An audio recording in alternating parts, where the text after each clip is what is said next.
মানা হাব্বা সুন্নতি ফাকাদ হাব্বানি। আমার নবী বলল যে একটা সুন্নতকে যে ভালোবাসে সুন্নতটা আমাকে ভালোবাসে। কারণেই ফিল জান্নাত, সুন্নতটা আমার পাশাপাশি জান্নাতে থাকবে। লাই তাকবীর। আমি আরেকবার সালাম দেবো, এতে নবীর সুন্নতটা ভালোভাবে আমাদের মহব্বত আসি যায়। যেহেতু এটা নবীর বাড়ির মাদ্রাসা, আজকে বাচ্চারা মাথায় পাগড়ি পরে দিলাম, তার না দাদু এখানে উপস্থিত, নানা উপস্থিত, কে আত্মীয় স্বজন উপস্থিত, আপনাদের কত ভালো লাগছে এই নবীর বাড়িতে। এটা মাদ্রাসা শাস্ত্র বাইতি, এটা নবীর বাড়ি, এটা হলো নবীর ঘর। ধরে কোন সুবহানাল্লাহ। একটা নবীর সুন্নতকে জিন্দা করি। আমি আর একবার সালাম দেবো যাতে আওয়াজটা ভূমিকম্পের মতো এসে যায়। আসসালামু আলাইকুম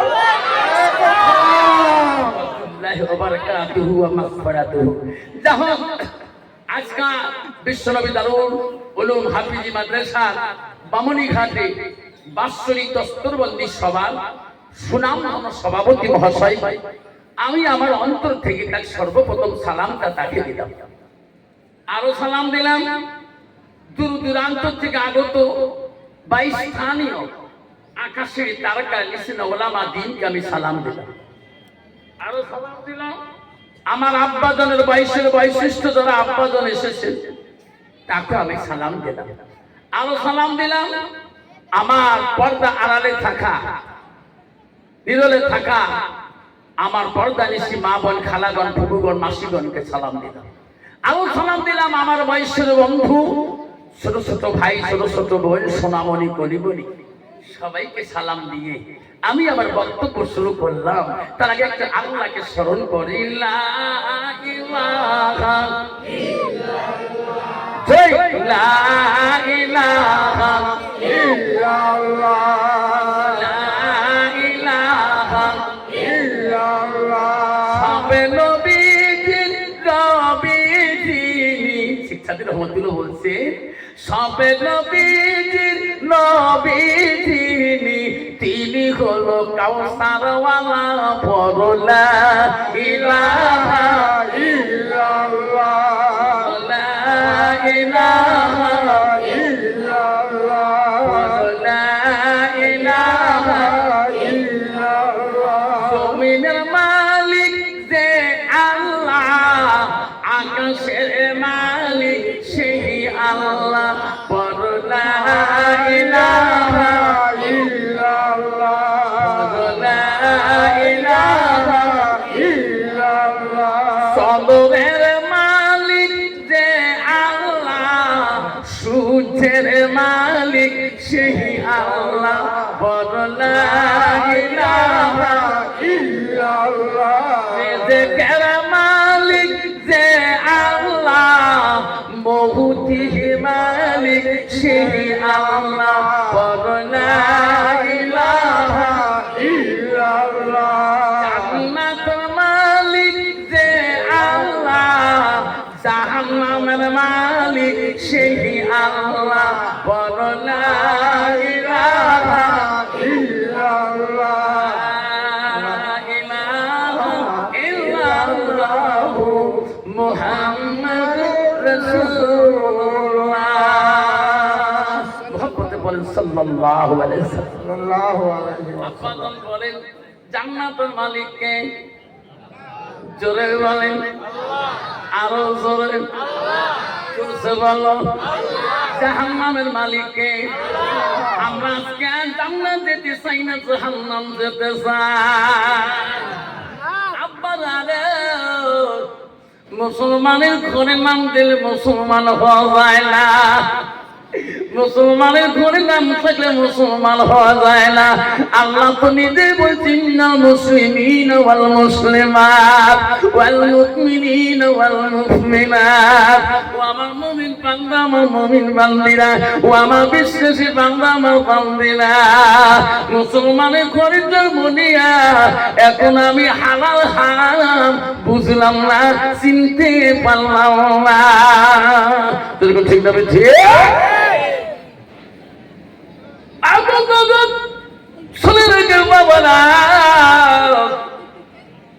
বাবা তুমি জানো না তুমি কোথায় গেলে মুসলমান হবে? মুসলমান কাফের তফাৎ হলো সালাতের উপরে, নামাজের উপরে। সুবহানাল্লাহ। আচ্ছা, মুসলমান মসজিদে গেলে ঘৃণা মনে করে সালাত মিফতাহুল জান্নাত, নামাজ হলো বেহেশতের চাবি। সুবহানাল্লাহ। কিন্তু মুসলমান মসজিদ যেতে লজ্জা পায়, মুসলমান মসজিদ দেখলে ঘৃণা মনে করে, 2.5 ঘন্টা 2 ঘন্টা বাজারে চার দোকান গ্যাদারিং করে, মুসলমান মসজিদে 10টা মিনিটে আল্লাহর ঘরে পা দিতে পারে না। মুসলমান তুমি বুঝলি না, যেদিন তোর বাপকে সাজানো করে নিয়েছিস কার্জন ঘাড়ে করি, ওই কবরস্থানে তোর মাকে যেদিন কবরে সাজানো করে নিয়ে গেছে, এই শোনা কখন বা আজায় তোর কাছে আসবে রে, গ্রামের মানুষ তোকে ওই 3 কাফন দিয়ে সাজায় নিয়ে হবে। দুনিয়া টাইম মেলে না, সময় হচ্ছে না, যেদিন আজাল আসবে সামনে কারা হবে রে সোনা, সেই দিন আর তোর সময় আর জুটবে না। মসজিদে মহান্দিন আজান ফুকে তুমি কেমন করে ঘুমিয়ে থাকো, মসজিদে মহান্দিন আজান ফুকে তুমি চারখানে কেমন করে গ্যাদারিং করো। মসজিদে আজান দেয় মসজিদ, আল্লাহু আকবার আল্লাহু আকবার আল্লাহু আকবার আল্লাহু আকবার। নাই তাকবীর। আল্লাহ কত মহান, আল্লাহ কত মহান। আজকে সে আল্লাহর নাম শুনিয়ে ইনি 2 ঘন্টা 3 ঘন্টা পর্যন্ত সেই 4 দোকানের পর্যন্ত একদম মুসলমান আছে গ্যাদারিং করে। জোরে করে তিনটা বিঠি। উনি জানলো না আমি 1 মাস আগে আমার মাকে মাটি দিলাম, আমার 1 মাস আগে আমার বাপকে মাটি দিলাম, আমার জেঠাকে মাটি দিলাম। কোন দিন মানে গ্রামের মানুষ আমাকে 3 কাপড় পরে ওই কবরে নিয়ে যাবে। জোরে করে ঠিক না বিঠি। এই যুবক রে, সব জায়গায় ভিসা করি যাবা, মালয়েশিয়া যাবা, অস্ট্রেলিয়া যাবা, আমেরিকায় যাবা, বাংলাদেশ যাবা, ভিসা শেষ হলে বাড়িতে ফিরে আসবা। কিন্তু কবর নামে জায়গা যেদিন যাবা, ওই দিন তোমার ভিসার কাম করবে না রে সোনা। আর বাড়িতে কোনদিন বৃত্তি মরবো না। এখন তো চলে রে ক্ষমা বলে না। মদিনার 2য় রাষ্ট্রপতি হযরত ওমর খলিফাতুল মুসলিমিন, 1ম রাষ্ট্রপতি মদিনার শাসনকর্তা ছিল হযরত আবু বকর, আর 2য় খলিফা রাষ্ট্রপতি ছিল হযরত ওমর, আর 3য় খলিফা রাষ্ট্রপতি ছিল হযরত ওসমান গনি, আর 4র্থ খলিফা ছিল হযরত আলী কারামাল্লাহু ওয়াজহু।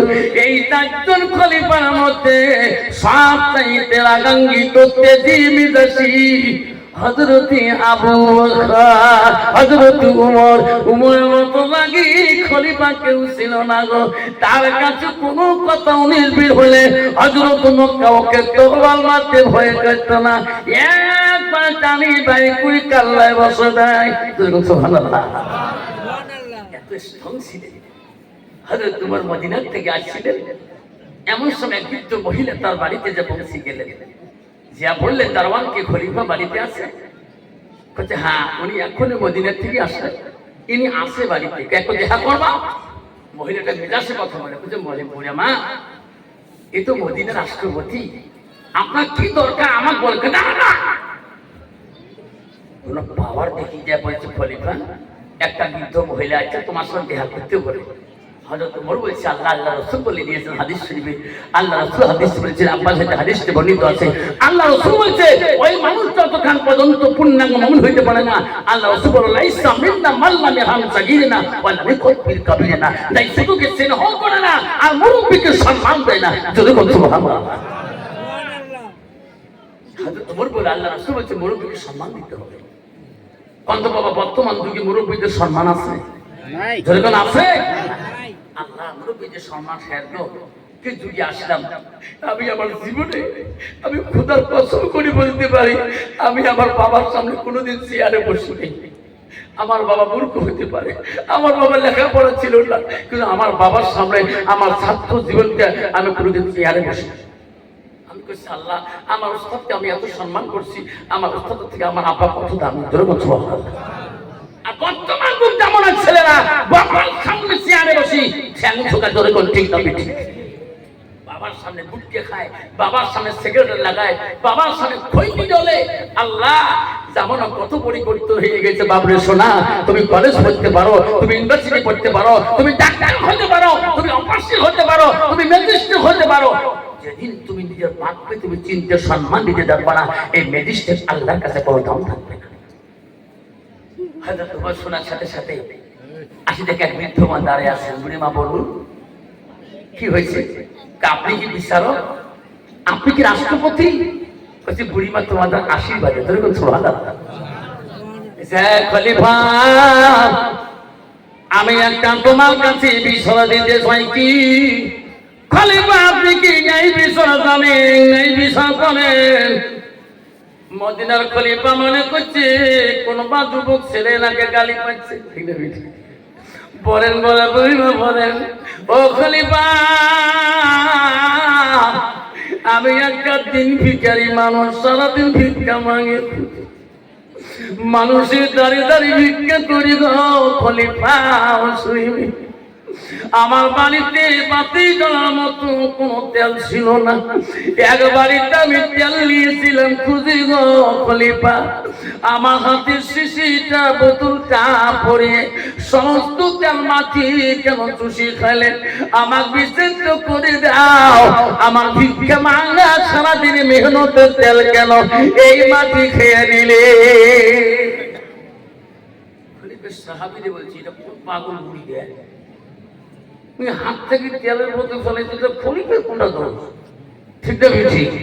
এটা কোন বিষয়ের যোগ্যতা হয়? বলছে খলিফা এটা কোন বিষয় তোমার নামটা দেয়? খলিফা বলছে রে ভাই আমার বাইতুল মালের মধ্যে কত তেল আছে, মুরব্বী মানুষ বলা যাবে না, যাও যাও আমার বাইতুল মালের একটা তেলের দিরামানি বুড়িমাকে দাও, সারা জিন্দেগি পড়লো বুড়িমা তেল শেষ হবে না। বুড়িমা তোমার একটু তেল আমার বাইতুল মালের মধ্যে বহুত তেল জমা আছে, একটি তেল নিয়ে যাও, জীবনের তেল আর মানুষের কাছে খোঁজা যায়। আমার বাইতুল মালের তেল আমার মুরব্বী দিয়ে দিবে। না খলিফা আমি তোমার বাইতুল মালের তেল আমি নিতে আসি নাই, সত্যি যদি বিচার হয়ে থাকে আমার মেহনতের তেল আমাকে ওইটুকু বুঝি দিতে হবে। আমি সারাদিনে মানুষের বাড়িতে ভিক্ষা মাঙে খুঁজি ওই তেল পেয়েছি। আপনি যদি সত্যি মনে সত্যি রাষ্ট্রপতি হন, আপনি যদি নেই বিচারক হন, তাহলে আমার তেলটা আপনি বুঝি দিতে হবে। হযরত ওমর চিন্তা করলো মুরব্বী মানুষ, কিছুই বলা যায় না, রাগ করা যায় না। হযরত ওমর আমরা রাখি খলিফা গো, কিন্তু মুরব্বী হিসেবে নবীর হাদিস খেয়াল করলেন, নবী বলে গেছে মুরব্বী থেকে সম্মান করতে হবে। হযরত ওমর বলল বুড়িমা আমার বাইতুল মালের তেল নেবেন না কেন? বললো সাহাবী রে কেন? আমার ঘরের টেবিলের থেকে একটা কলম নিয়ে আসো আর একটা কাগজের টুকরা নিয়ে আসো। দৌড়িয়ানি হযরত ওমর এই কাগজের মধ্যে একটা চিঠি লেখা শুরু করলো।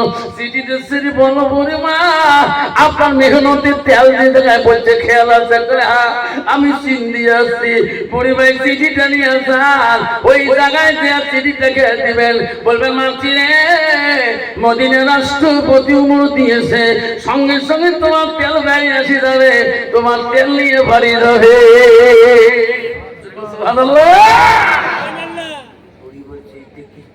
জবাব হলো হাতের মধ্যে কাগজ কথা করবে। হ্যাঁ বলছে বুড়িমা আমার কেউ জবা লাগবে না, আমার পত্রটা নিয়ে যান, আপনার সারাদিনে মেহনতের তেল আপনি পেয়ে। বুড়িমা মনে মনে করে রাষ্ট্রপতি আমি সেই বুড়ি ফিরে আসবো আবার দুবারা করি। চিঠি নিয়ে যায়, হযরত ওমর রাষ্ট্রপতি বলে বুড়িমা অত বড় নাম যদি খেয়াল না পাই গে বলবেন মাছি রে ওমর দিয়েছে। এই চিঠি বুড়িমা ওই তেল ফেরা গন্তব্য জায়গায় যায় আর মানে মানে বলে রে চিঠি তো কথা বলবে না, জামা কোমর ফাঁকি দিয়ে ঘুরিয়ে দিল, আমি তো আবার চলে যাও। বুড়িমা গন্তব্য চালা জায়গায় দেখা হ্যাঁ বললেন। চিঠিটা হাতে নিয়ে খালি হযরত ওমরের নাম পড়া চিঠি মাটিতে ছাড়ার সাথে সাথে এমন মাটির শব্দ বয়ে গেল, আরে তেলের লহুর খন বাইরে গেল, যেরকম সুবহানাল্লাহ। জমিন মাটি ফেটে গেল, তেলে তেল জমিনে ভেসে গেল। বুড়িমা কিসের তেল নাই, সবাই ফিরিও না দেখে। বাবা এত তেল জমিন থেকে ফিরে, বুড়িমা সদাই খলিফার বাড়ি দৌড়ে। খলিফাকে দেখা সামনে, বাবা খলিফা কি লেখছে তোর চিঠি? বা তোর চিঠিটা এত আগুন কে? বলছে বুড়িমা চিঠি লাগালে কাছে বলার দরকার হবে না, আপনার মেয়ের উচিত তেল পাচ্ছেন কিনা গো বুড়িমা বলুন। বলছে বাবা আমাকে তেল লাগবে না, তেল লাগবে না। বাবার তুই চিঠি কি লিখে দিস আমি তো ধরতে পারি না। খলিফা বলো আমি বড় খুশি হয়ে যাও। খলিফা অত তোমার বলছে বুড়ি রে, তুমি বারবার আমাকে বলছো তুমি নেই বিচার করতে পারো কিনা।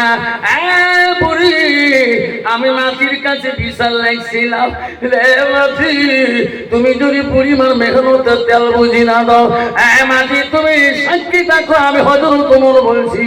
মাটি রে ওই জায়গায় আমি বিনা মাঝি নিয়ে কাফন করে দেব, ওই জায়গায় আমি বিনা মাঝি মাটি দেব, আর কিছু লেগে নাই। বুড়িমা তোমার তেল নোয়ারা দিয়াছে মাটি, বিনা মাঝি নোয়ারা ঝিনা। নাউযুবিল্লাহ, নাউযুবিল্লাহ। তাহলে মুসলমান কত নামাজি আব্বাজান আমার শোনার জানো না? আমার মা বোনেরা মারা শুনে রাখো, ও বামুনি খানের মা বোনেরা, ও ফুরা কাঠার মা বোনেরা, আমার ভালো করে শোনো মা। আল্লাহ নবী কি বললেন? আলমার আকিদে সাল্লাত খামসাহা, আমার নবী বলেন কোন একটা মেয়ে যদি 5 ওয়াক্ত নামাজ পড়ে, ওয়াসামা শাহরুহা, ওই মেয়েটা যদি রমজান মাস রোজা করে, ওয়াসামা ফারজাহা, ওই মেয়েটা যদি পর্দা পশিদের মধ্যে থাকে, আল্লাহ রাসূল বলেন ওয়াতাম বালাহা, ওই মেয়েটা যদি নিজের স্বামীকে ভালোবাসে, আল্লাহ নবী বলো পর্দা কোনো মানাইও আবু আবির জান্নাতির সাদ। নবী বল ওই নারীদের জন্য আল্লাহ 8টা জান্নাতের দরজা খোলা রাখবে, যেরকম সুবহানাল্লাহ। মা বোনেরা আমারা কেন মা তুমি বুঝো না মা?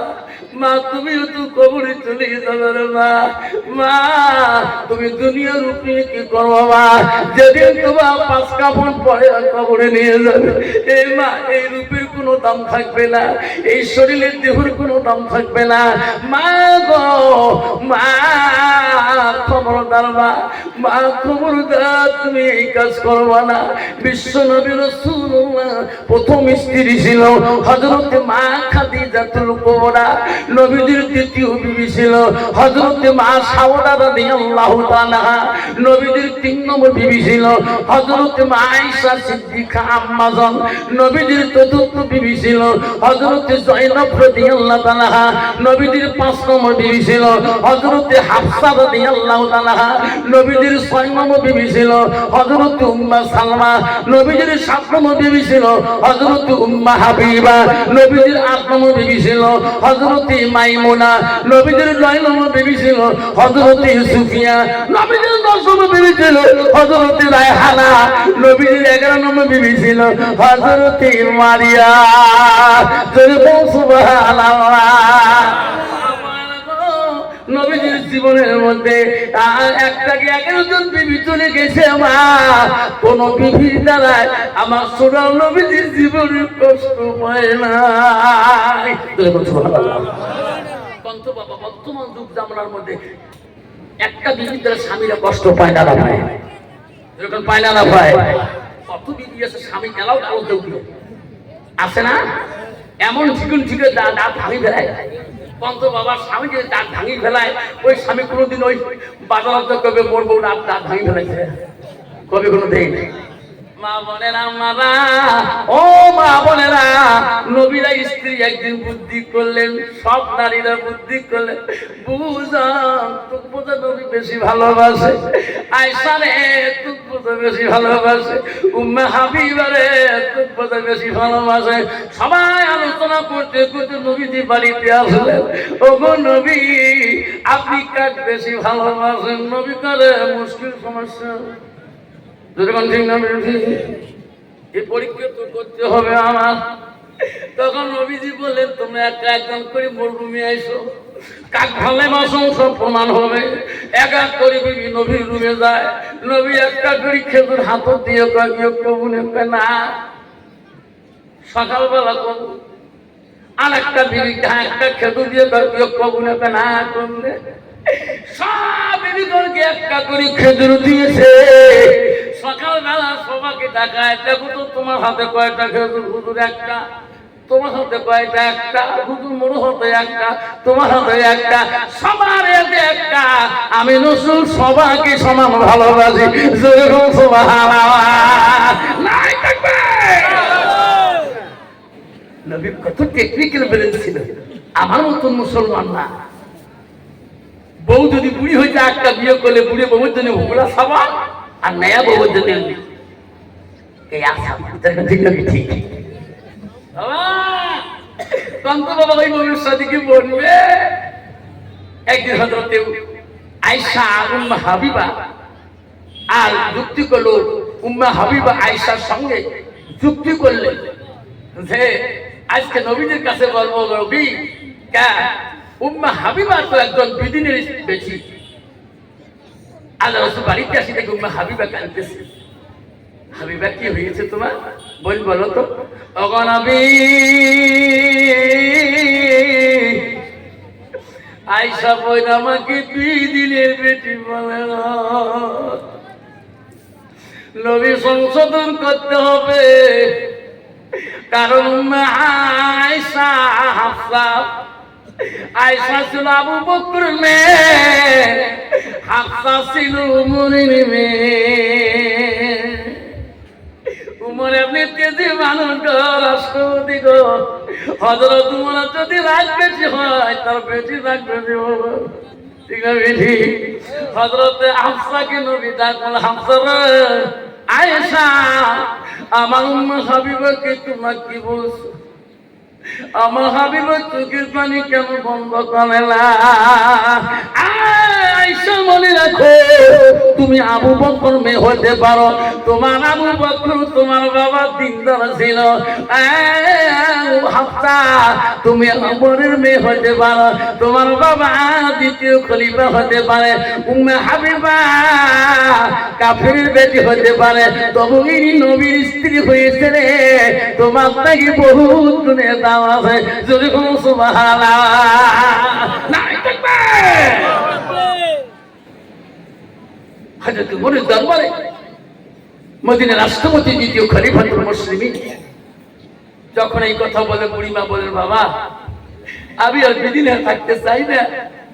বাবা আমি আর জীবনে যা ভুল করেছি, আমাকে পূর্ণাঙ্গ মুসলমান বানিয়ে দাও। হযরত উমর বলে দিতে পারো, লা ইলাহা ইল্লাল্লাহু মুহাম্মাদুর রাসূলুল্লাহ।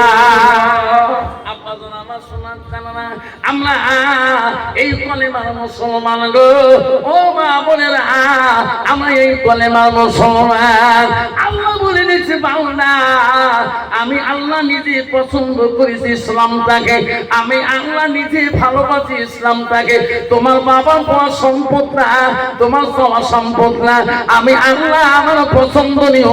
ইন্না দীনা ইনদাল্লাহুল ইসলাম, আমি আল্লাহ আমার পছন্দনীয় ধর্ম হলো ইসলাম। সুবহানাল্লাহ। ইসলাম মানে হলো শান্তি। ইসলাম মানে কি? জোরে বলি। কোন মুসলমানের শান্তি আছে নাকি? আছে? বাপ বেটা শান্তি আছে, ভাইয়ে ভাইয়ে শান্তি আছে, স্বামী স্ত্রীর শান্তি আছে, গ্রামের কারোর সাথে শান্তি নেই। আব্বা গো, বিশ্ব নবী পৃথিবীতে শান্তির ধর্ম প্রচার করেছে, যেরকম সুবহানাল্লাহ। আবু জেহেল মুফতি আছে, মরণকালে আবু জহলের যখন মৃত্যু হয় তখন তার বেটাকে আবু জহল ডাকি ডাকি বলে, আকরামা রে, আকরামা শোন, তুমি আমার একটা বেটা, আবু জহলের একটা বেটা ছিল, তার নাম হলো আকরামা। এই আকরামা,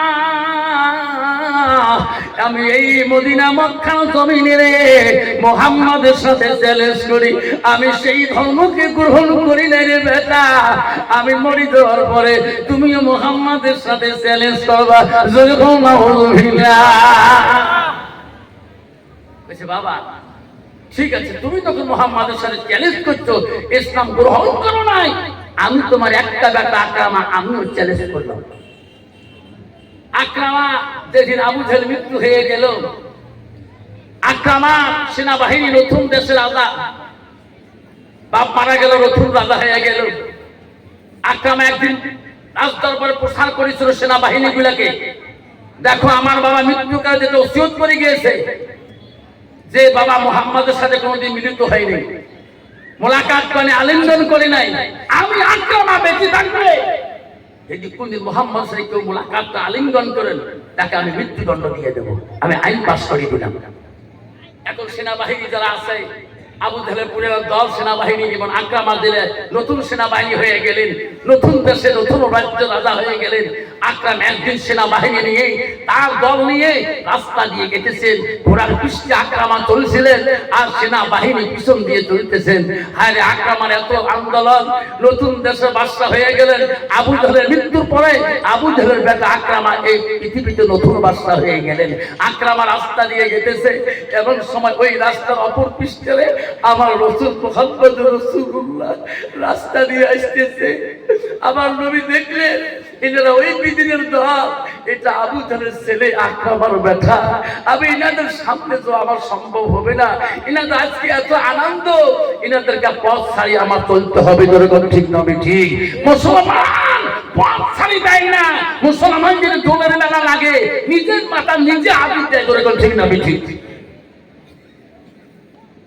দোলের বাড়িতে আবিদ খেলায় সামনেতে খারাপ হয়, তা হুজুর দোয়া করেন মোর মাথা আবিদ দিচ্ছে, ওরা পাগলা না।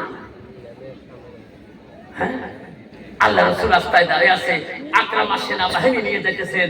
এমন সময় আকরামার চোখের নজরটা তফসির আছে আর নবীজির চোখের নজরটা এক জাস হয়ে গেল, আকরামার ঘোড়ার পৃষ্ঠে থাকতে পারি।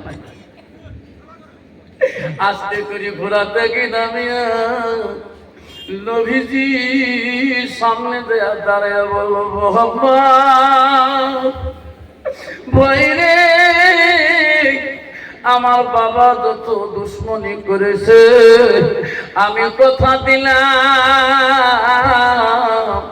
আমি আকরামা তোমার সাথে দুশ্মনী করব না। আল্লাহ নবী বলে, আকরামা ভাই আমি তোকে আশীর্বাদ দেব রে।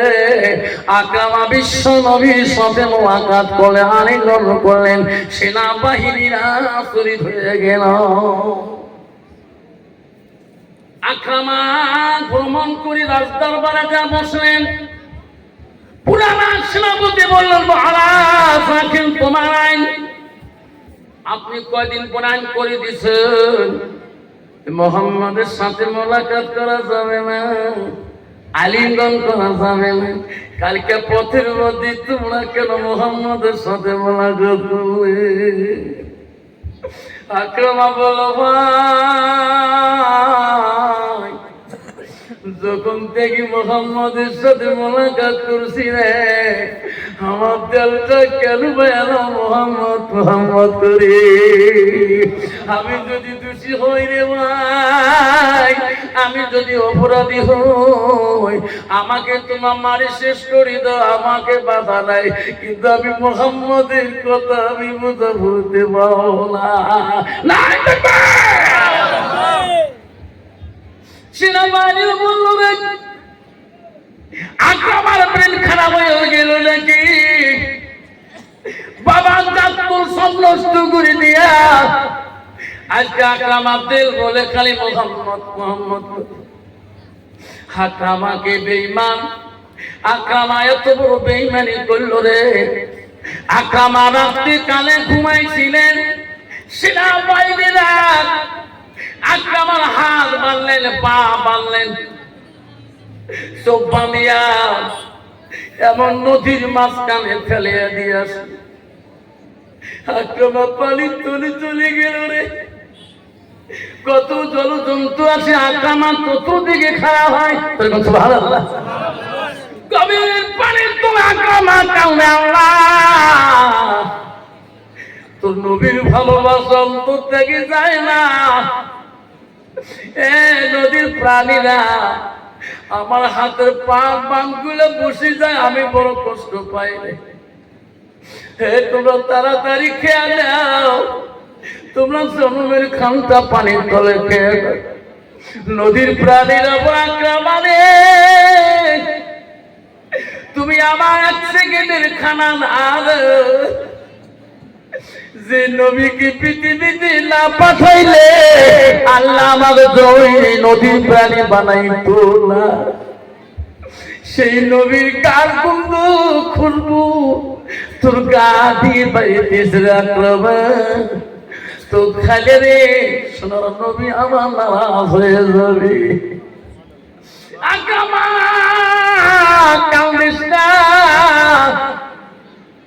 তোর নবীর প্রেম এত বড় রে, তোমার গা দিয়ে মোহাম্মদের খুশবু বানাইতেছে। তোর কাপড় আকরামা আমরা নদীর পানির তলে রে তোমার হাতের বান, পায়ের বান, চোখের বান খুলে দিয়ে আমরা তো ওই উজালা ওই মরুভূমির চরে আমরা বালুকা রাশিতে পৌঁছে দেবো। যেরকম সুবহানাল্লাহ। নবী প্রেমের ছবি আর আসবে না জগতে, দয়ার নবী প্রেমের ছবি আর আসবে না জগতে। হাসরের দিনে উম্মতের দিনে, হাসরের দিনে উম্মতের দিনে যাবে না নবীজি বেহেশতে, যাবে না নবীজি বেহেশতে। দয়ার নবী প্রেমের ছবি আসবে না জগতে। নবী আমার 63 কাল জিন্দেগি কালতে বড় উম্মতি, 63 কাল জিন্দেগি কালতে বড় উম্মতি। এখনো কান্দে শুয়ে মদিনাতে, এখনো কান্দে শুয়ে মদিনাতে। দয়ার নবী প্রেমের ছবি আর আসবে না জগতে, আসবে না জগতে। আব্বা এই নবী জগতে আসবে, এই পৃথিবীতে আসবে আরো। সেই নবীর আমরা হাদিস বাণী চলবো কিনা? আমাদের নবীর ভালোবাসা অন্তরে কার কার আছে গো? একবার হাত দিয়ে খাই। যে নবীর জীবনে এত কষ্ট করেছিল। আকরামা পানির তলে কাঁদতেছে, আকরামার গা দিয়ে নবীর খুশবু বেরিয়েছে। জোরে কোন সুবহানাল্লাহ। নদীর প্রাণীরা বলে আকরামা কান্দিস না, আমরা নবীর গুণগান পানির তলে করি রে আকরামা। সেই নবীর খুশবু তো শরীর দিয়ে যদি আসে আমরা কি তো খাইতে পারি? আকরামার হাত বান কামড়ে ছিঁড়িয়ে দিল। এমন বালুকা উঁচু ডাঙার মধ্যে মাছ প্রাণীরা ঠেলি ঠেলি আকরামাকে ওই বালুকা রাশি তুলি দিল। যেরকম সুবহানাল্লাহ। সকাল সকালবেলা সেই নদীর কিনারে ঘুরতে যায়, আকরামা তো মারা গেছে রে, চলো চলো কোন দিকে ফাঁসি উঠলো রে। ওই বেঈমানরা সেনাবাহিনীরা খুঁজতে যায়, দেখে আকরামা বালুকারাশিতে উপরে বসি আল্লাহ আল্লাহ করিতেছে, যেরকম সুবহানাল্লাহ। সেনাবাহিনীরা বলল, আকরামা রে তুমি এখানে কেন? আকরামা বলছে, আল্লাহ এই দুশ্মন আরো আসলো, ইনারাই বুদ্ধি করেছিল আমাকে এইরকম পানিতে ফেলে দিয়েছো। আকরামাকে বাড়িতে বুদ্ধি করে নিয়ে গেলেন। হায় রে রাত্রিকালে এই বেঈমান দলেরা আমার হাত পাও বাঁধিয়া চোখ বাঁধিয়া অরণ্য জঙ্গলের ভিতরে ফেলে দিয়েছ। এই জঙ্গলের প্রাণীরা ছাড়বে না, চোখের পলকে আকরামাকে ধ্বংস করে দেবে। গভীর রাতে এমন জঙ্গলে ফেলে দিল, চতুর্দিকে জঙ্গলের প্রাণীরা কাঁদে, পাখরা কাঁদে। আকরামা হাতের ব্যথা বাঁধার ব্যথা সহ্য করতে পারে না, আর বলে, ও জঙ্গলের প্রাণীরা ঠিক করে দেন কেন, আসো আমাকে খেয়ে নাও। জঙ্গলের পশুরা আমি সহ্য করতে পারি না রে, আসো আমাকে জন্মের মতো খেয়ে শেষ করে দাও। ওই জঙ্গলের প্রাণীরা সে বলা, কামা তো খাইতে পারি না রে, যে নবীকে পৃথিবীতে না পাঠাইলে আল্লাহ আমার জঙ্গলে প্রাণী বানাইতো না। আকরামা রে তোমার শরীর দিয়ে নবীজির ঘ্রাণ বানিয়েছে রে। আকরামা কাঁদিও না, কাঁদিও না, আমরা জঙ্গলের প্রাণীরা সেই নবীর বাড়ির রাহাবুরি করবো তো। দেখো সুবহানাল্লাহ। আপনারা একটা জঙ্গলের প্রাণী পর্যন্ত নবীকে ভালোবাসি, একটা নদীর মাছ প্রাণী নবীকে ভালোবাসছিলেন। একটা মুসলমানের ঘরে জন্ম নিয়ে গো একটা নবীর সুন্নতের ভালোবাসা অন্তরে রাখলাম না।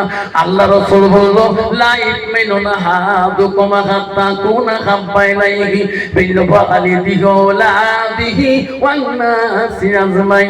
আমার নবী বলল, ওই মানুষ যতকাল পর্যন্ত পূর্ণাঙ্গ মুমিন হইতে পারে না, মুসলমান হইতে পারে না, যতক্ষণ পর্যন্ত নিজের ছেলে সন্তান পিতামাতা অন্য মানুষের থেকে মালত থাকি আমার নবীর ভালোবাসা উম্মতের ভিতরে থাকবে না, ততক্ষণ পর্যন্ত মানুষটা পূর্ণাঙ্গ মুমিন হইতে পারে না। যদি কোন সুবহানাল্লাহ। ওই যুবক শুনতে শুনতে আস্তে করে বাড়ির দিকে চলে গেছে, আর বলছে আলেমের মুখে শুনছে, একটা নবীর সুন্নত যদি জিন্দা রাখা যায় ভালো পাওয়া যায়, তাহলে কিয়ামতের দিন নবী আমার নিজ হাতে সুপারিশ করবে। যেরকম সুবহানাল্লাহ।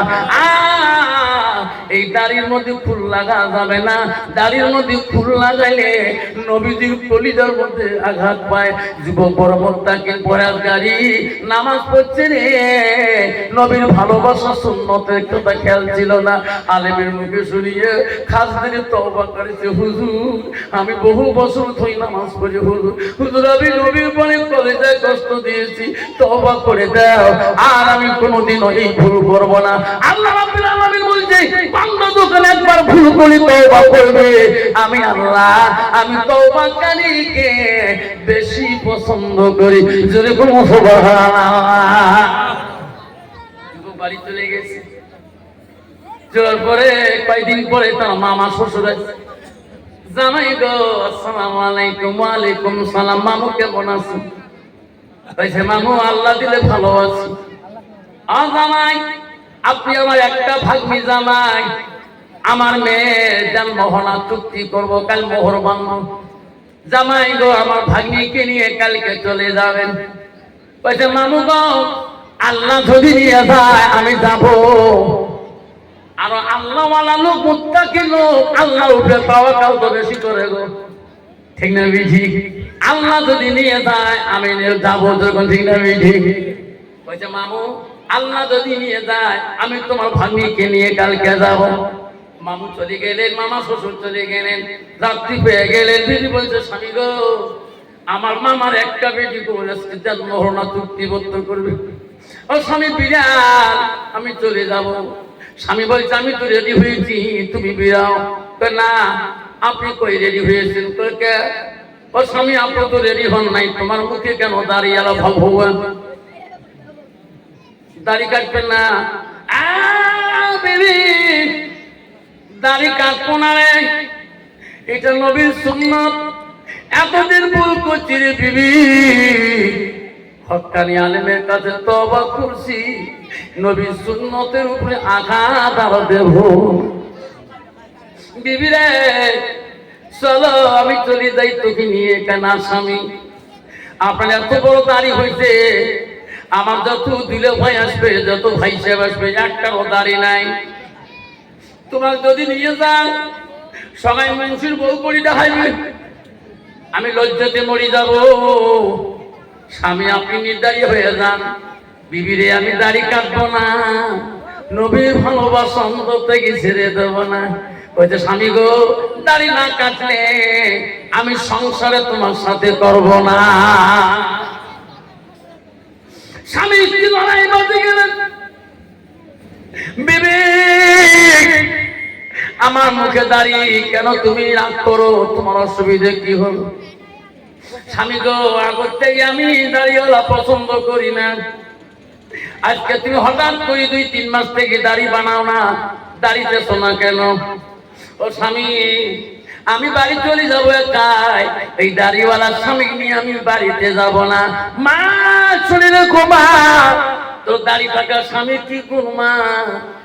বিয়ের বাড়িতে একজন জামাই আসে না, কোন ধরা কমে 10 জন 15 জন জামাই আসে, তোর কোন ঠিক না? ঠিক মা, দাড়িওয়ালা জামাই যদি হয়, আর যদি খারাপ যদি শালি থাকে, ওই দাড়িওয়ালা স্বামী জামাইকে, দুলে ভাইকে ইয়ে করতে ভয় পাবে। কারণ মুর্শিদে খারাপ কথা বলা যাবে না, শয়তান করে বান্দি। ওই সবার কাছে টাকান পুচু কর, ওই বান্দার কাছে চাইছি না তো চৌড়ে গাল ফাটে দেবে। যখন সুবহানাল্লাহ। মা গো, ওই স্বামীর যদি দাড়ি থাকে মা, ওই দাড়িওয়ালা স্বামীর ইজ্জতের দিকে কোনো নারী লোভ করতে পারবে না। মা, তুমি কেন বোঝো না? দাড়িওয়ালা নবীর সুন্নত আছে মা। তোমার স্বামী কোনোদিনও অপর মেয়ের দিকে তাকাইলে মেয়েটা খারাপ পাবে। এই দাড়িওয়ালা আমার নজরে খারাপ তাকাইলো কেন? যখন ঠিক না বেঠি। স্বামী স্ত্রী তর্ক শুরু হয়ে গেল। হায়রে, বিবি সংসার না করবে, টোপলা পানি নিলেন। টোপলা বাঁধিয়ে ব্যাগটা রেডি করে রাস্তায় বাইরে রাস্তার হয় না হলেন। স্বামী দৌড়ি দেয়া বিবির হাত ধরে বলেন, বিবি, এতদিন পর্যন্ত সোনার সংসার 2 জনে বানাইলে, বিবি রে, আজকে শুধু একটু দাঁড়িয়ে দিলে তুমি আমাকে তালাকনামা দিতে চাও। বিবি, তুমি কেন রাগ করো? বিবি, তোমার অসুবিধা কি হলো? না না, আজকে চলে গেলাম, জন্মে তোমার বাড়িতে পা দেব না। বাবা, এইরকম নারী আছে না নাই? দুর্গা আছে না না? বাবা, দাঁড়িয়ালা বলবি মৌলানা সাহেব দেখলে, হাই আল্লাহ, মা বোনেরা জানো না, মদিনা রাষ্ট্রপতির মেয়ে হযরতে মা আয়েশা সিদ্দিকা, আবু বকর 2টা মেয়ে ছিলেন। 1 নম্বর মেয়ে ছিল হযরতে আসমা, আর 2 নম্বর মেয়ে ছিল হযরতে মা আয়েশা সিদ্দিকা। মা বোনেরা মনে রাখে, হযরতে আয়েশা ছিল কোরআনের হাফিজা। তফসিরে আছে, মা আয়েশার যদি রূপ দুনিয়ার নারীরা একটা আগুনের রূপ দেখতো, আয়েশা দুনিয়ার নারীরা পাগল হয়ে যেত। যদি কোন সুবহানাল্লাহ।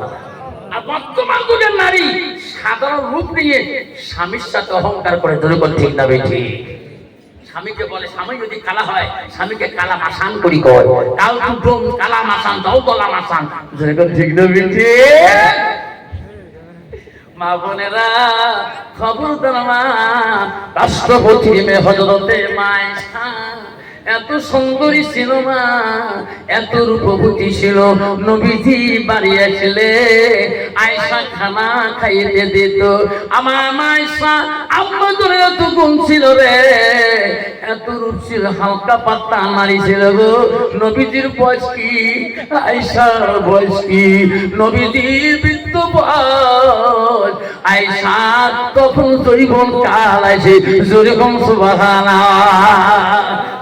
আয়েশা নবীজি ছাড়া বোঝে না, নবীর ভালোবাসা আয়েশার কাছ থেকে যায় না। আয়েশা যখন নবীর খানা খাতে দেয়, আয়েশা নিজ হাতে হাত ধুয়ে নবীর সাথে একই সাথে খানা খায়, একই বেলা খানা খায়। নবী বাধা দেয় না। আমার আয়েশা আমাকে সাথে খানা খাইতে ভালো পায় রে। আয়েশা গোস খায়া হাড্ডি গুলা থালিতে রাখি দেয়। আয়েশার কামড়া হাড্ডি গুলা রাসূলুল্লাহ সেবে সেবে রসগুলো খায়। আয়েশা পানি খায় ওই গিলাসে রে রাখার সাথে সাথে নবীজি ওই সাথে ঠোঁট লাগে পানি মুখে নিয়ে খায়। আয়েশা বলতো নবী, নবী গো, আমি হাড্ডি খাইলাম, আমার হাড্ডি গুলো চুষি চুষি কেন রস খান? ও নবী, আমি পানি খাইলাম, ওই সাথে আপনি কেন মুখ লাগিয়ে দিয়ে পানি খান? নবী বলছে আয়েশা, তোমার কামড়া হাড্ডি যদি আমি নবী খাই, আমার কামড়া হাড্ডি যদি তুমি আয়েশা খাও, তুমি যে সাত দিয়ে পানি খাইছো ঠোঁট লাগে, আমি নবী যদি সেই সাত দিয়ে পানি খাই, আয়েশা আল্লাহর কাছে সেই পানিটা রহমতের পানি হয়ে যায়, সেই হাড্ডিটা রহমতের হাড্ডি হয়ে যায়। আমার উম্মতিরা স্বামী স্ত্রী খাবে আয়েশা, আমি রাসূলুল্লাহ বড় খুশি হয়ে যাব। যেরকম সুবহানাল্লাহ। বর্তমান যদি নারীকে সুন্দরী হয়, তখন তো স্বামীর আইটা বস্তু খাইতে চাই কি খাবি? বুঝলাম কালকে আফসার মামা আসছে, ভু দেখতে স্বামী বলে সারা ভাত খাওয়া খায়, সারা সরকারি তুই কত বউ যে বিড়ি খায়, বউ সারা সারা বুকু নাই, যেরকম ঠিক না বিধি খাইস নিয়ে জীবনে খাং না এলা দুলে ভাই ট্রাফিক পুলিশ নেয়, মাঝে মাঝে দিলে ভাই ওই স্পিরিচের খায়, আসলে সাথে ছাড়ে না, যেরকম ঠিক না বিধি। আমার বলে না তোমার স্বামী ব্যতীত অন্য পুরুষ বিকোন পুরুষের সাথে এক লোকমা খানা খাওয়া, ওই দিন তুমি একটা হারাম খানা খালি। আর কোন পুরুষ যদি বিবি ছাড়া অন্য মেয়েদের সাথে খানা খায়, উপযুক্ত শালীর সাথে খানা খায়, খাস হারাম ধরে দেয়। খানা খাবার মন চলে, বিবির সাথে বারবার খা, একটা করে সুন্নত দিতে হবে, একটা করে সুন্নত দিতে হবে। কন্ত বাবা শ্বশুর বাড়ি যদি দিয়া বিবি যদি তার সাথে খানা খায়, যদি শ্বশুরি দেহি ফেলায়, খারাপ পাবে?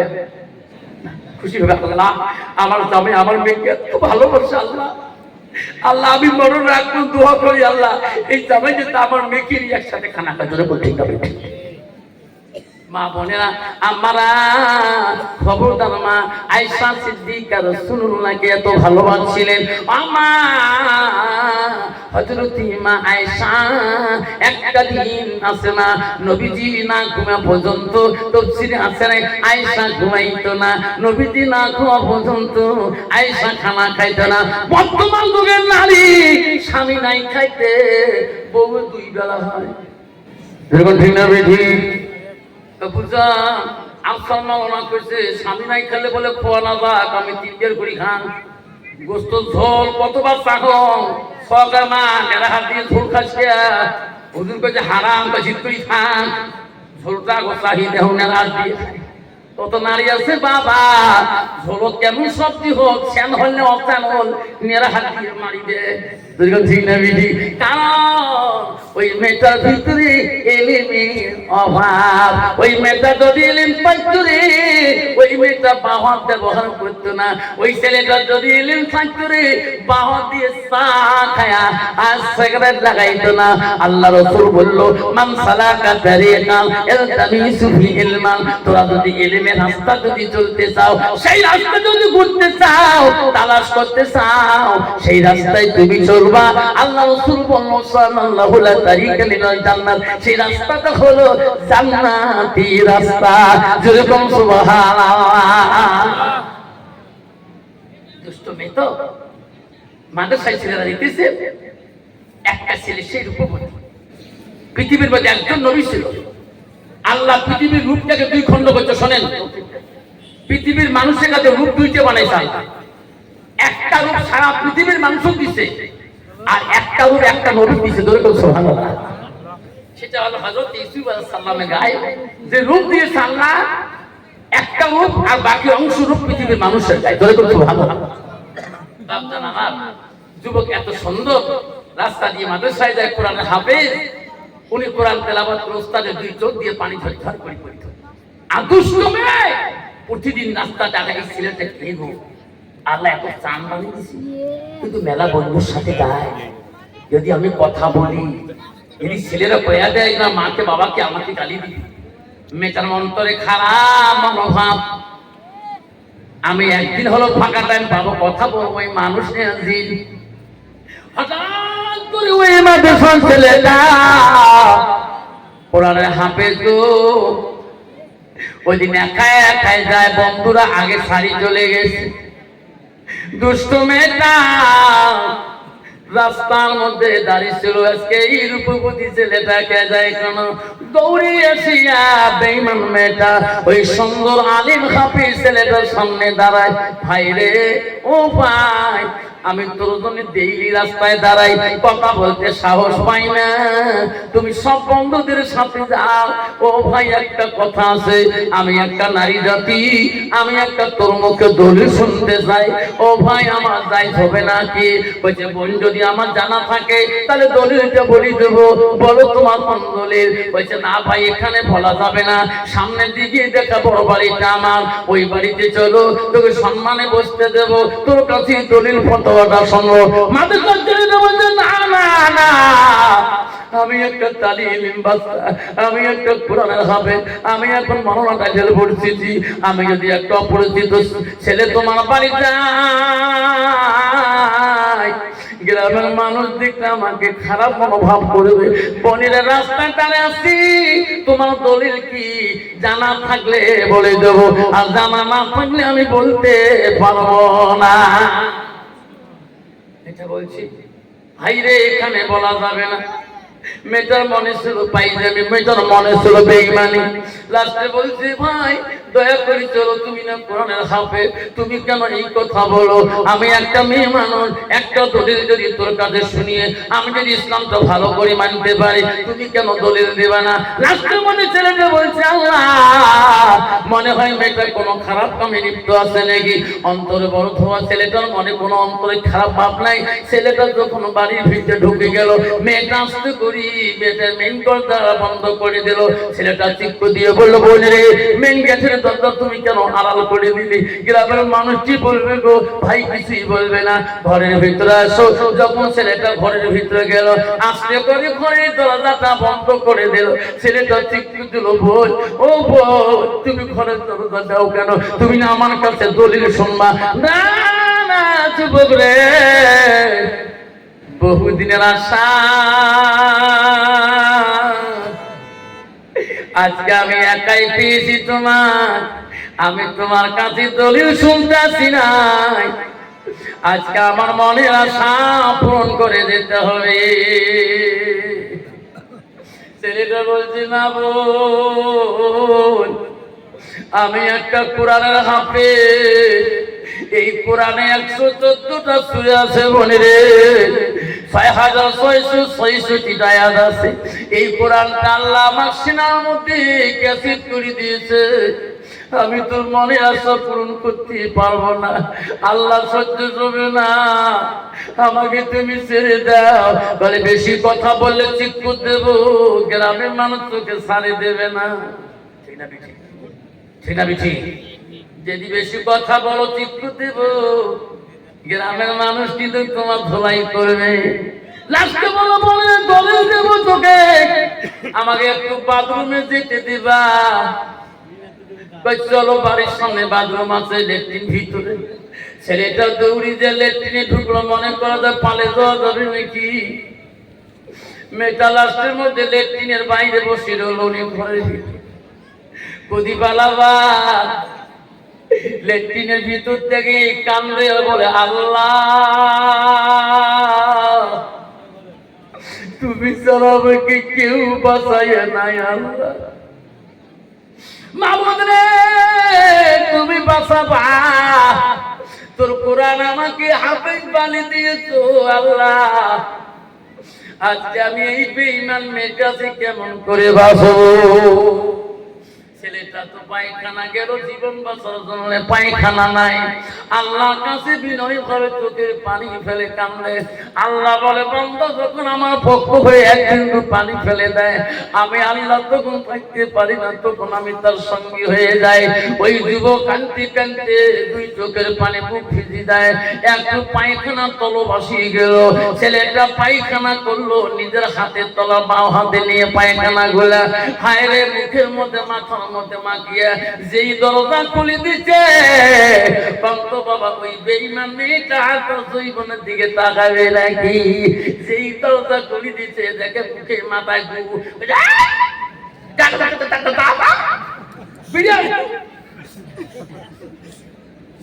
আর জৈবন নিবে কি নোংরা রে, আগেই শেষ করতে মাথায় টাকায় বেরিয়ে চলে যায়। কানতে কানতে কানতে কানতে বাড়ি থেকে বেরিয়ে যায়। নদীর কিনারে যে কান্দে, আল্লাহ মাওলা তুমি রহমান, তুমি বড় দয়ালু। আল্লাহ আমি যখন ছোট ছিলাম, আমার মা আমাকে শুয়েতে বাড়ির কাজ কাম সারাইছে। আমার মা বুঝতে পারে নাই আমি পায়খানা করছি। আমি পায়খানা করছিলাম, মাথায় মুখে মাখছিলাম। আমার মা বাড়ির কাম শেষ করে মাওলারে, আমার মা আমাকে পায়খানা যুক্ত শরীর জামা পেয়ে ফেলে দেয় নাই। বাবু এই পায়খানা শরীর জামা ছোট থাকতে এত আদর করতো। ঠান্ডা হলে গরম কুসুম পানি করি, আমার হাতের পায়খানা মাথার পায়খানা মশে দিয়ে মা বুকে নিয়ে চুমা দিত। আল্লাহ তুমি কোরআনে বলছো, তোর মাপ থেকে আমি তোর 2 গুণ বেশি ভালোবাসি। আল্লাহ আমি আমার জীবনটাকে কোরআনটাকে বাঁচার জন্য আল্লাহ আমি নিজের পায়খানা নিজে মাখছি। আল্লাহ পায়খানার শরীর নিয়ে তো মাদ্রাসায় আমি দিতে পারি না। চোখের পানি ফেলে নদীর ঝর্ণাতে নামে, চোখের পানি ফেলে কান্দে। আল্লাহ বলে, ফেরেশতারে যা, ফেরেশতা যা, আমার কোরআন হেফাজত করছে রে, জান্নাতের মেশক নিয়ে যা। উনি যখন গোসল দিয়ে উঠবে রে, জান্নাতের মেশক তুমি গায়ে লাগিয়ে দেবে। পৃথিবীর জমিনে কোনো কেউ জান্নাতি আঠেরো মেশক লাগাইতে পারে নাই। যার এলাকার কান্দনে আমি জান্নাতি মেশক তাকে দান করে দেওয়া। ফেরেশতা যখন আসলে গোসল করি ছেলে মাদ্রাসার মুখের দিকে যায়, হায় রে কান্দে। ভালো ছাত্র যদি একদিন মাদ্রাসা দেরি করে যায়, ওস্তাদের কোনো বলবে না। আজকে করে ক্লাসে ঢুকলেন, ওস্তাদ অল্প পরে চলে গেলেন, ওস্তাদ বলে, বাবা রে ও শোনা, আজকে কে এত দামি লাগে আসছেন বাবা, এত সুগন্ধি। বাবা আমার ওস্তাদ জীবনে, আমার শিক্ষক জীবনে, আমি জীবনে এত আতরের সুগন্ধি পাই নাই। যাবার কালে ওই আতরটা আমাকে লিখে দিয়ে যাবা, আমিও কিনে আনি তোমার মতন আতর ব্যবহার করবো। ওস্তাদ অফিসে চলে গেল, সব ছাত্র বাড়ি মুখী হয়ে যায়। ওস্তাদ বলে, বেটা রে যাবার কালে কেন যান, আতরটা নামটা লিখে দিলেন না, আমি অফিস থেকে পর্যন্ত সুগন্ধি পাই। সব ছাত্র আমরা ওই দামে এত ব্যবহার করতে পারি না। আপনি যে ছাত্রকে ভালোবাসেন, যার কোরআন তেলাওয়াত আপনি চোখের পানি ফেলে কাঁদেন, অহুজুরনার গা দিয়ে ওই খুশবু টুকুটা বাড়িতেছে, ওনাকে জিজ্ঞাসা করলে উনি আতরের নামটা বলতে পারবে। তখন ওস্তাদ বলল, বেটা রে, বেটা শোনো, তুমি কি আতর লাগে আছো? উস্তাদ জি, আমি কি আতর কিনতে পারি গো? ছোট কালে বাবা হারাছি গো।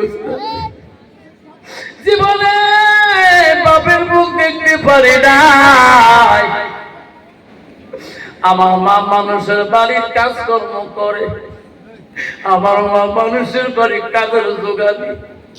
আমাকে আলেম বানার জন্য উস্তাদ জি,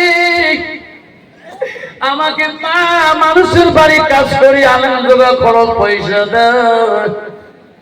আমি কি সেই আতর কিনতে পারি গো? ওস্তাদ বলছে, বেটা রে, তোমার গা দিয়ে এত সুগন্ধি কেন আইছে?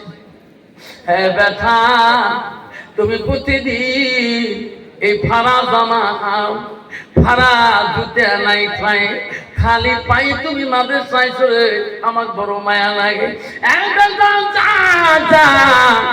আমার অফিসের মধ্যে আমার একদম বুড়ে জুতে আছে, কালকে দেখি পায়ে দিয়ে আসবি রে।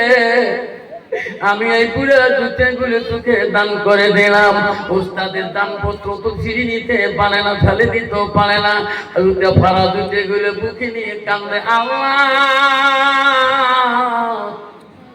আজকে যদি আমার আব্বা বেঁচে থাকতো, আল্লাহ, আমার আব্বা কত রঙের জুতে কিনে দিত। উস্তাদ দাম দেওয়া জুতে তো ফেলে দিতে পারি না। উস্তাদের জুতে গুলো বুকে নিয়ে কাঁদতে কাঁদতে বাড়ি যায়। মার কাছে বলে, মা গো, আমার আব্বা নাই। মা, কেন বাবা কান্দো? আমার ওস্তাদ আমি খালি পায়ে মাদ্রাসা যাই না। উস্তাদের মনে বড় দুঃখ লাগে, আমার ওস্তাদ আমায় একদম পুরো জুতে দিয়েছে, মানে ময়লা হয়েছে। মা, কালকে সুন্দর করে পরিষ্কার করে দিব। উস্তাদের দাম বস্তু ফেলে দেওয়া যাবে না। লাস্টে বলছে, বেটা ঠিক আছে। মা বুড়ে মামা বুঝতে পারে নাই পরিষ্কার করা। মা গরম পানির মধ্যে জুতে ছাড়ে দিয়ে জাল দেওয়া শুরু করছে। জুতে একদম তোমরা লাগে গেছে, জুতে নষ্ট নাই। মা জুতে দাও, মাদ্রাসা নাই। জুতে দেয়া দেখে রে গলা হয়ে গেছে। মা কি করছো? মা, তুমি উস্তাদের দান করো, জুতে এই অবস্থা কেন বানালি? মা বলছে, বাবা রে, বুড়ে মানুষ জানি না কেমন করে জুতো পরিষ্কার করা লাগে। মা গো, এই জুতো ফেলে দেবো না মা, উস্তাদের দান করো জুতো। মা হাতের মধ্যে নিয়ে যাব, কান্তি কান্তি মাদ্রাসার মুখে দিকে যায়। কোথায় জুতো ভালো করবে? দর্জির কাছে যা বলে, দর্জি রে, জুতিগুলো ঠিক করা যাবে। আমি তো মুসি না, আমি তো জুতো ভালো করতে পারি না। আমি হলাম দর্জি মানুষ, আমি কাপড় কাজে বিভিন্ন কাপড় নষ্ট করতে পারি। দর্জি, আমার উস্তাদের দান করা বস্তু ফেলে দিতে পারি না। দর্জি বলে, যদি ফেলে দিতে না পারো, ওই জুতা গুলো দাও, আমি টুকরা টুকরা করি, একটা তোমার টুপি নষ্ট টুপি বানিয়ে দেবো। যদি কোন সুবহানাল্লাহ। নষ্ট করলেন টুপি, নষ্ট করলেন। যুবক জুতা গুলা টুপির মতন করে মাথার মধ্যে দিয়ে মাদ্রাসায় গেলেন। ওস্তাদ ক্লাসে কথা বলে না, ওনার দিকেও তাকায় না। লাস্টের মধ্যে অফিস ওই ছেলেটা ওই অফিস রুমে যা বলে, ওস্তাদ গো, ওস্তাদ জি, আমি কি অন্যায় করলাম? প্রতিদিন আমার কোরআন পড়া শোনেন, আজকে কোনো কোরআন পড়া নিলেন না। আমার মুখের দিকে কেন তাকালাম না? আপনি আমার মুখ দিকে কেন মন মলিন করেন? ওস্তাদ বলছে, ব্যথা, যে ওস্তাদের জিনিস ঘৃণা করে আমি মহব্বত করি, তোমাকে ভালোবাসি। আমার ঘৃণা করা ছাত্রকে আমি আর ভালোবাসি না। ব্যথা, তুমি আমার দানপত্র বস্তু তুমি ফেলে দিয়ে আজকে তুমি খালি পায়ে তুমি মাদ্রাসায় আসছো, তোমার মতন ছাত্র দিকে তাকে আমার লাভ নাই। বলছে ওস্তাদজি আপনি যদি কষ্ট পান আমার সার্টিফিকেটটা দিয়ে দেন, অন্য মাদ্রাসায় পড়বো ওস্তাদজি। আপনার জুতার জন্য আমার মাকে অন্যায় করতে পারবো না। ওস্তাদজি গো, আমার মা আমাকে কত কষ্ট করে লালিত পালিত করেছে। ও ওস্তাদজি আপনার জুতার জন্য আমার মাকে আমি অন্তরে কষ্ট দিতে পারবো না, আমাকে একটা সার্টিফিকেট দিয়ে দেন, আমি অন্য মাদ্রাসায় যে পড়বো ওস্তাদজি। তবু তোমার জন্য, তোমার দুঃখের জন্য আমার মার মনে আমি আঘাত দিতে পারবো না। ওস্তাদজি ওস্তাদজি আমার মা থেকে তোমাকে বেশি সম্মান দিয়েছে, আমার মায়ের দুধে কোনোদিন মাথা নেই নাই, তোমার দুধে আমি ফেলেও দেয়নি হুজুর। এই যে তোমার জুতার টুকরে গুলো মাথায় আমি টুকি বানে মাথায় দিয়েছি, আমার মাথায় তোমাকে এত সম্মান দিতে আমার সার্টিফিকেট দাও, আমি অন্য মাদ্রাসায় যাব। ওস্তাদ দৌড়ি দেয়া পান্দা করে ধরি কান্দে ব্যথা, তুমি এত বড় জ্ঞানী আকিল রে, আমার পায়ের জুতে কেন তোর মাথার হতে বেদারে, আমি আশীর্বাদ দেব রে ব্যথা, তোমার মা ত্যাগী তুমি বড় আমাকে সম্মান করেছো। যা ব্যথা পৃথিবী তুমি বড় অলি হইয়া তুমি মারা না রে। আল্লাহ নবী বলে যা মা তালেন সামায়াম কাতান হুয়া মাওয়া। নবী বললেন বুখারী পৃথিবীর মানুষ মৃত্যুর পরে, সব মানুষ মৃত্যুর পরে নেক আমল সৎ আমল বন্ধ হয়ে যাবে। আল্লাহ রাসূল বলল ইল্লা মিন সালাসাতি, তিনটা আমল ওই কবরবাসীর জন্য বন্ধ থাকবে না। পৃথিবীর সব আমল বন্ধ হবে, তিনটা আমল ইল্লা মিন সালাসাতি, তিনটা আমল বন্ধ হবে না। এক নম্বর আমল হলো নবী বললেন সাদাকাতুল জারিয়া, দুনিয়াতে যারা সাদকা দান খয়রাত করে, নবী বলছে তার আমলটা কবরবাসীর জন্য বন্ধ থাকবে। আবারে ও মামনিকার বন্ধু, আজকে তোমার বাপের আমল বন্ধ হয়ে গেছে, তোমার মার আমল বন্ধ হয়ে গেছে, তোমার দাদুর আমল বন্ধ হয়ে গেছে, তোমার দাদিমার আমল বন্ধ হয়ে গেছে। আজকে আমি আপনার মরনা কাটিহাট থেকে কালকে আসছিলাম বিহার, আজকে তোমার বামনিকায় আসলাম, আমি মুসাফির। রাসূল বলতে তিন ব্যক্তির দোয়া বিফলে যায় না। এক নম্বর হলো মুসাফিরের দোয়া। আপনারে আবার শোনার চান, বক্তব্যগুলো সব বলি যাবো বাবা। এক নম্বর বক্তব্য হলো সেই আকরামা ওই ভাগ জঙ্গলের পশুরা নবীর কাছে নিয়ে যাবে কিনা, ওঠাও বক্তব্য বলো। দুই নম্বর ওই মেয়েটার স্বামী ওই মাথা মুখে দাঁড়িয়ে রাখতে দেখি স্বামীর সাথে সংসার হবে কিনা। আর তিন নম্বর এই ছেলেটা ওই সার্টিফিকেট নিবে না উস্তাদের আশীর্বাদ নেবে। আপনাদের তার আগে আমি একটা বাবার দরবারে হাত তুলতে চাই। একটা বাবারা সন্তান, একটা মা হারা সন্তান, এই গ্রামে এই মাদ্রাসাটা সন্তান, একটা বাবা যদি মা হারা সন্তান, বাবা হারা সন্তান 10,000 টাকা যদি মাদ্রাসায় সাদকা করে দিয়ে